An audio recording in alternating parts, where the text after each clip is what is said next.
आप देख रहे हैं दुखती राग न्यूज। सच की आदत, परिवर्तन की चाहत, सच आप तक। आपने चंद रोज पेशतर कानपुर के बहुत से अखबारों में छपी हुई इस खबर को ज़रूर पढ़ा होगा कि हाफिज़ हलीम और दूसरे लोगों के बहुत सी जायदादों के ऊपर कब्ज़ा करके और उनको औने पौने बेचने वाले और फिर उससे करोड़ों की कमाई, अरबों की कमाई करने वाले कुछ लोगों के ख़िलाफ़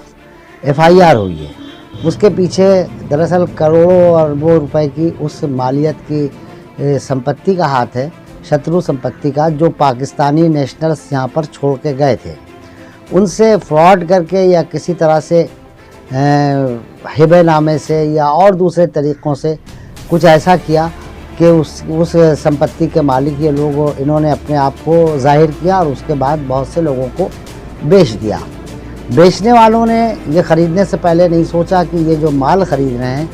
एक्चुअली ये चोरी का है या ये बिल्कुल एक क्लियर संपत्ति है। बहरहाल अब जो भी हो, कानपुर के बहुत से लोगों के ख़िलाफ़ कार्रवाई हो रही है और ख़ास तौर पर दारुल मौला और उससे मुतसिल रहने वाले 88/52,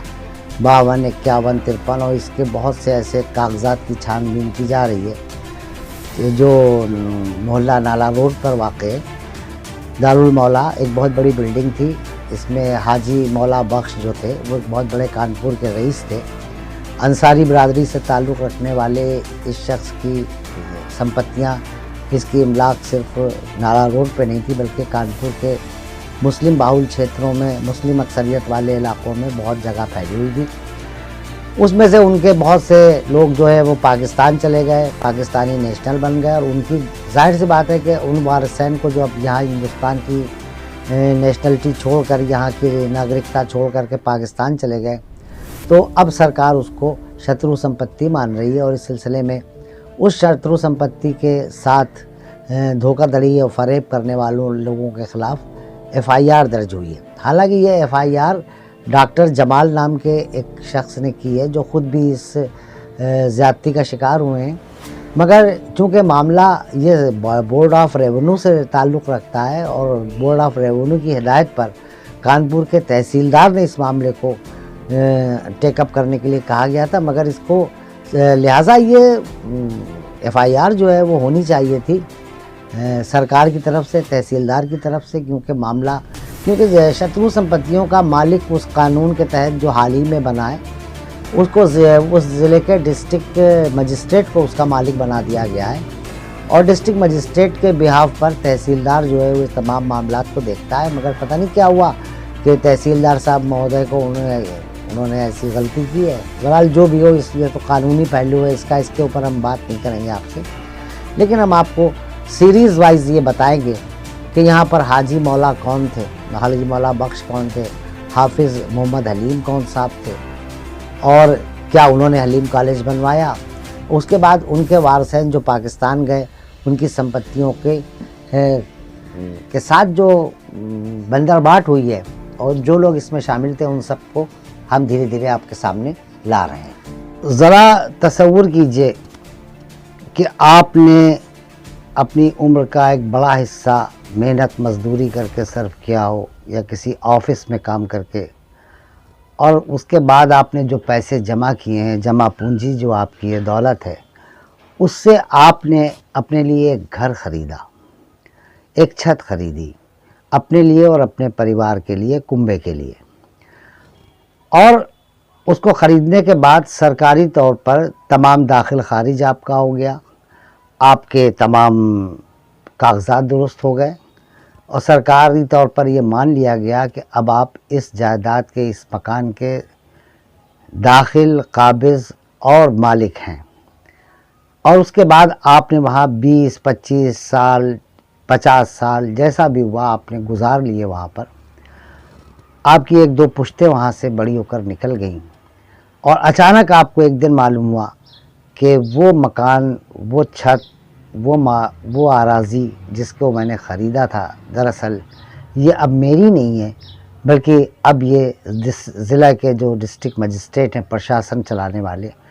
अब इनके दाखिल खारिज काबिज की हैसियत से अब उनका नाम दर्ज हो गया है, तो आपके ऊपर क्या गुजरेगी। दरअसल मैं अपनी बात शुरू इसलिए कर रहा हूँ यहाँ पर ये मिसाल दे करके, क्योंकि 2017 में जो शत्रु संपत्ति अधिनियम नाफिज हुआ है,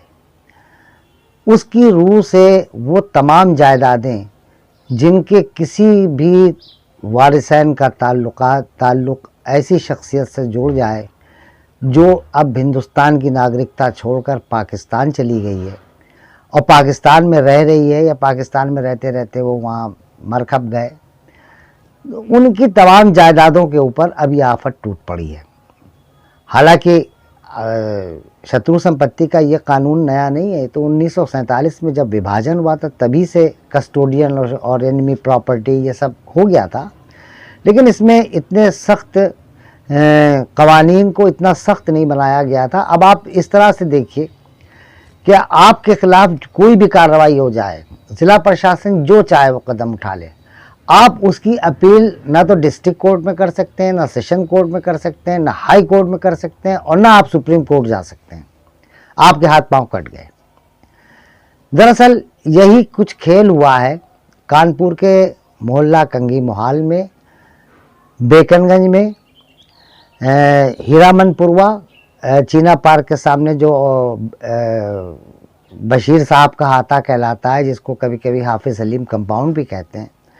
वहाँ के बहुत से मकीनों के साथ ये मामला हुआ है, जिसमें जामी पड़वा नाम का एक शख्स, इसका नाम भी आया है। अच्छा, जो कि जैसा कि अखबारों की अब तक की जो खबरें शाये हुई उनसे ही पता चला है कि FIR तो बहुत से लोगों के ख़िलाफ़ हुई है, और बुनियादी तौर पर उनमें जो लोग नाम आए उनमें 2-4 बिल्डर्स भी आए, ऐसे लोगों के नाम आए जिन्होंने प्रॉपर्टी के काम को 1990 के बाद से करने के बाद, 85-86 के बाद से जब रियल इस्टेट का बिज़नेस एकदम से बूम अप हुआ, उसके बाद उन्होंने बहुत पैसा कमाया और अपने बड़े बड़े इस्टेब्लिशमेंट्स खड़े किए, अपनी मिठाई की दुकानें, रेस्टोरेंट, बेकरियाँ और बाकी दूसरे बहुत से जायदादों और बहुत से दूसरे बिज़नेस में उन्होंने हिस्सेदारी की। लेकिन अब जो ये कानून आया है, इसने उन सब को उनकी गर्दन पकड़ ली है। बेसिकली ये कानून आया था राजा महमूदाबाद की को उनकी जायदाद से महरूम करने के लिए, जो अरबों रुपए की संपत्ति है, जो महमूदाबाद, सीतापुर, बाराबंकी और ख़ास तौर पर लखनऊ के बहुत आलीशान इलाक़ों में, जैसे हज़रतगंज, जनपथ, राजभवन, सचिवालय, बटलर पैलेस और रानी बाग, ये सब बहुत मतलब समझिए जो यहाँ का जो क्रीम एरिया है, वहाँ पे उनकी सब जायदादें थीं, और सुप्रीम कोर्ट ने एक ऐसा फैसला दिया था कि जिसकी रूह से वो तमाम जायदादें अब उनको मिलने वाली थीं। तो उन जायदादों पर इससे पहले कि वो कब्ज़ा कर पाते, कांग्रेस का मनमोहन सिंह की सरकार चली गई, और जो सरकार आई, इसने इसको पूरी तरह से इस कानून को ला करके उनको, राजा महमूदाबाद को उनकी जायदादों से महरूम करने के साथ ही साथ कानपुर के नहीं बल्कि पूरे हिंदुस्तान के मुसलमानों की अरबों की संपत्तियां जो हैं उनकी उसने मतलब ऐसी तैसी कर दी। और फिर ऐसी तैसी हो भी जाती, कोई फ़र्क नहीं पड़ता, हमको अदालत में जाने के रास्ते दिए गए होते, वो सब बंद कर दिए गए हैं। ये कानून हिटलरिया कानून और तानाशाही वाला कानून है, जिसकी कोई अपील और दादरसी नहीं है। मैं इस सिलसिले में अपने, हो सकता है 4-5 वीडियो इसके लिए बनाने पड़े आपको तमाम मामला समझाने के लिए, लेकिन सवाल यही है यहाँ पर कि एक अच्छे भले आदमी को, अच्छा अब ये उन लोगों की भी बेवकूफ़ी है, कम अक्ली है, जिन्होंने इन जायदादों को ख़रीदा। क्यों? क्योंकि उन्होंने ये बहुत ज़्यादा छानबीन नहीं की कि इस जायदाद की ये क्लियर प्रॉपर्टी है कि नहीं प्रॉपर्टी है। यानी पाकिस्तान जाने वाले किसी शख्स की बहू ने एक जो ब्लड रिलेशन नहीं था उसकी बीवी को हिबा कर दिया, उसकी बीवी के नाम से अमालूमात जायदादें बिकना शुरू हो गई। ये सब तमाशेबाजी हुई है तो जब भैया घपलेबाजी होगी तो उसका अंजाम तो बहरहाल कुछ ना कुछ तो भुगतना ही पड़ेगा।